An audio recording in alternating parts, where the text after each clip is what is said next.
From UFOs to psychic powers and government conspiracies, history is riddled with unexplained events. You can turn back now, or learn the stuff they don't want you to know.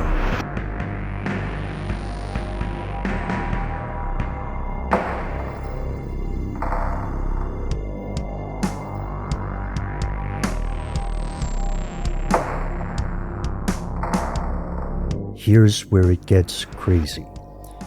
So, contamination in baby food. It's a real thing. It's not some alarmist opinion, whatever. There was a landmark congressional study just released on February 4th, 2021.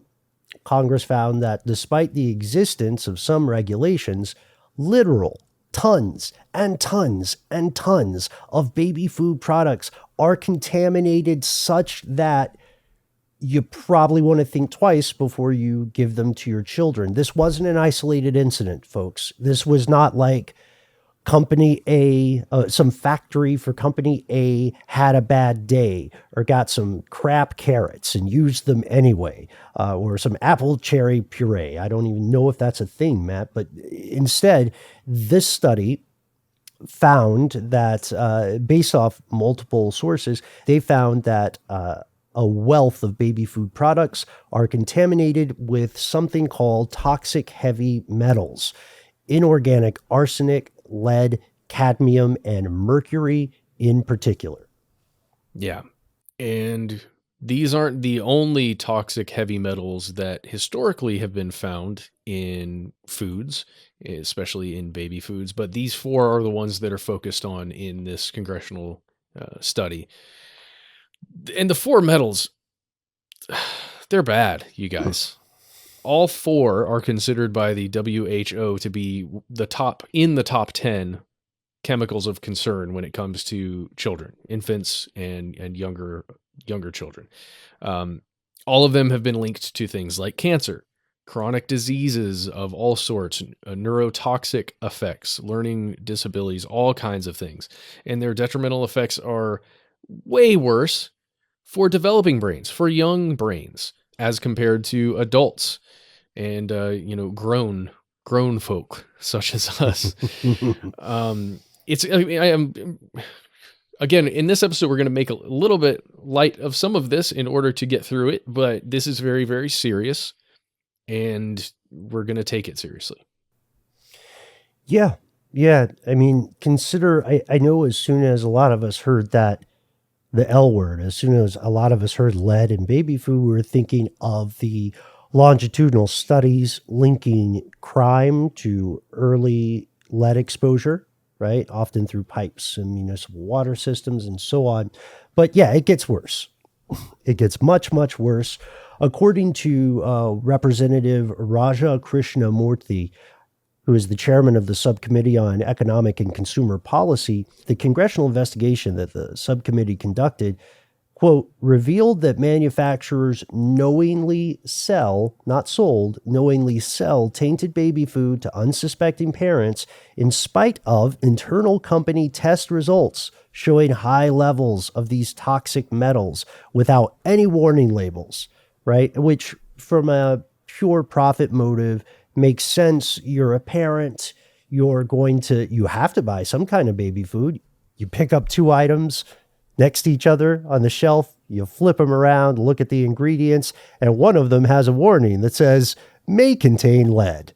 Which one are you going to go for, Yeah, or, may contain lead, arsenic, cadmium, and other terrible things, like mercury. Mm-hmm. You're not going to buy that. And we're gonna break this stuff down even further, and there are reasons why there are no labels on there, and there are also reasons why that the testing that is done by these companies is flawed. But for now, what it does mean is that the manufacturers of a lot of these baby foods were aware that these substances were in their products, and they still let them get purchased, and they still manufactured them, and they just kept going.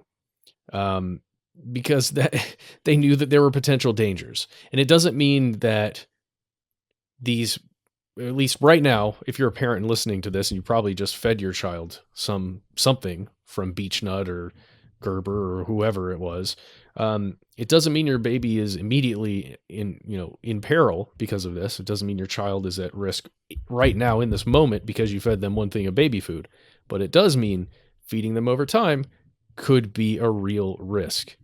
And the companies that sold it to you knew. Yikes.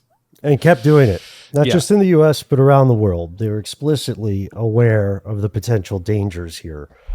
So, according to a guy named Dr. Leonardo Tresande, who is a professor of pediatrics at the NYU Grossman School of Medicine, also the director of the Center for the Investigation of Environmental Hazards over at NYU, according to this doctor, critics have been raising concerns about the possibility of this contamination for years. This is not breaking news to the public. I mean, it definitely wasn't breaking news to the companies. In 2017, there was a nonprofit organization still around called Clean Label Project, and they released findings from a study they had commissioned that showed the same thing we're talking about today. I think they focused specifically on arsenic, lead, and mercury in their findings, and they found these again in the leading brand name products for infant formula and baby food. And then there was another study that came out just last year. Wait, nope, 2 years ago now, 2021. This came out in 2019. Yes, yeah. A study from Healthy Babies, Bright Futures came out in October of 2019. They took it a step further from the 2017 study. They looked at 168 baby foods. They were looking for the same stuff, arsenic, lead, mercury, cadmium, and they found some terrible things. And right now, if you go online and search, I think how I found it was toxic baby food 2019. That's a good way to find it. Or just look up that organization, Healthy Babies, Bright Futures. You can find what we're about to tell you. They found 95% of all of these foods that they tested contained at least one of the heavy metals, and 1 in 4 of the baby foods contained all 4. So a quarter of that 168 different types of baby food contained all 4 heavy metals. Yeah. And amid these metals, lead was the worst offender. So we know a lot about how lead can affect developing human minds. 94% of the baby foods tested contained some degree of lead. Cadmium and arsenic followed. They were in about around three quarters of all the baby food tested. And I was thinking, Matt, maybe there's a way for manufacturers to spin things that contain, I don't think you could get away with this with lead. Too many people know about it. But what if you change the label to now with 10% more cadmium? Cadmium sounds just enough like calcium that people would be fooled. If you used a selective font, you could probably get away with it. Yeah, make it papyrus, make it something classy. Right, so mercury was the least common of these. Mercury was in a little less than 1/3 of the food tested. So comparatively, I guess that's not so bad. This is dark. But you can find, like, one other thing they found that is useful for any parent listening today is that some foods were more likely to have this stuff. And we'll also explain why later in today's episode. Yeah, we'll talk about rice in particular, which is something that tends to have more arsenic. So rice-based cereals and snacks were particularly high in this stuff. And juices. Dude, there have been so many studies over the years about juices. And it's for the same things we're going to talk about today, the same processes that these heavy metals get into these products. We're going to tell you about that. But juices, good Lord. Cranberry juice, you guys, was my absolute all-time favorite thing for so many years. And now I'm just thinking twice. I feel like my IQ has been reduced several points, at least according to some of the studies, because of the amount of cranberry juice I have taken into my body. Well, wait. Doctors recommend cranberry juice for people with kidney problems. Yeah, well, and guess where heavy metals go? Your kidneys. Oh, wow. I'm just joking. Oh, God. I'm just joking. I'm kind of joking about that part, but I really did drink a lot of cranberry juice. Another thing are like tubers. in especially sweet potatoes, things that grow in the ground, root vegetables. Carrots, etc. They can be especially dangerous as well. Yeah, which has got to be a surprise for a lot of us because rice snacks are often sold as a healthy alternative, right? To various things, and of course they're all over.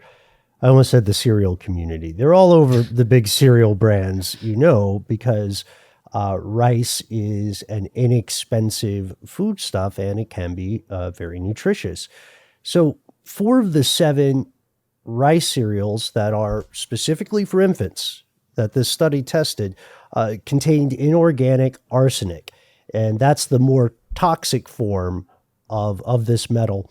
The levels of arsenic, of this type of arsenic that were in there, exceeded the FDA's proposed limit of 100 parts per billion. So the FDA for this arsenic, for this case, does have a proposed limit, which is, hey guys, like you're talking to loud kids at a dorm. Hey guys, keep your arsenic levels down to Yeah. 100 parts per billion. We're going to talk about yeah. the FDA and baby foods, right? Towards the ends of this? Yeah, okay, we great. have to. Yeah. Good. Only there is a little bit of light in the tunnel, but it's faint and it's distant. Of the 168 baby foods tested, some were found not to contain traces of any of these 4 metals. Exactly 9 baby foods of 168 were found to be clean. So these studies are in large part what prompted this congressional investigation. And in the course of this investigation, the Congress asked 7 of the largest baby food producers in the U.S. to give their own internal documents and their own test results. Because naturally, part of being a food company and selling to the public means that you have to have internal testing. There are safety standards of some sort you have to meet. Here's the thing, though, Matt. 4 companies replied to the request: Nurture, Beechnut, Hain, and Gerber. But a couple of companies just didn't do it. Imagine that. Yeah. Like, what level are you at when Congress asks you for something and you go, Well, you're at Walmart level. Right, specifically, sure. Which is one of the companies that did not respond. Also, Campbell, like Campbell Soup, they produce quite a bit of baby food, as well as Sprout Organic Foods, which I have to say is one of the biggest brands that my family chose to feed our son, which troubles me greatly, but that's okay. That's okay. So yeah, they didn't respond. They didn't give the investigators anything. And it made them, the people who are looking into this, quote, greatly concerned. Yeah. And that is a verbatim quote, but it doesn't quite nail the reaction that people would be having, right? So several of the companies, we should note, to be fair, have released public statements in response to this or have responded to members of the media asking them about it. You can read those statements online. They are pretty much exactly what you expect, which is the gist is we test rigorously for any materials or anything that can't legally be included in this stuff, or the way it'll sometimes be phrased is we rigidly adhere to all federal guidelines. Yeah, or like FDA standards or something like that. Right. And one of the major things you'll read in these statements is that they test each product as it comes in. So one of the major things we're going to continue on here is that they test the carrot when it comes in and gets ready for the manufacturing process. They test the apple. They test, the individual foods. The big question, though, is, are they actually testing the end product? And where are those numbers? Because that's what this investigation was looking at, the actual product. And the containers too, right? Yeah. That's some of the metrics the studies use, or some of the language. So specific examples of this kind of stuff include, of course, Beechnut, Gerber, that's a bummer, Plum Organics, Parents' Choice, many, many, many, many more. And I know these names are familiar to a lot of folks listening to the show today, and maybe to my co-host. Dude, I know the Plum Organics one too. dude, as a parent, like you're trying to give your kid the best stuff, no matter who you are, no matter where you are. You want to give your kid the best stuff you can afford, and the best foods you have access to, the healthiest things. And I swear to you, man, a lot of these foods market themselves and they market themselves as being healthy. They convince you as a parent that you're doing the right thing. And I'm not saying that you're doing the wrong thing by feeding your kids these things. It's just it feels like a real betrayal knowing that they knew. Right, right. And of course, none of this is medical advice. We're giving you the lay of this disturbing land.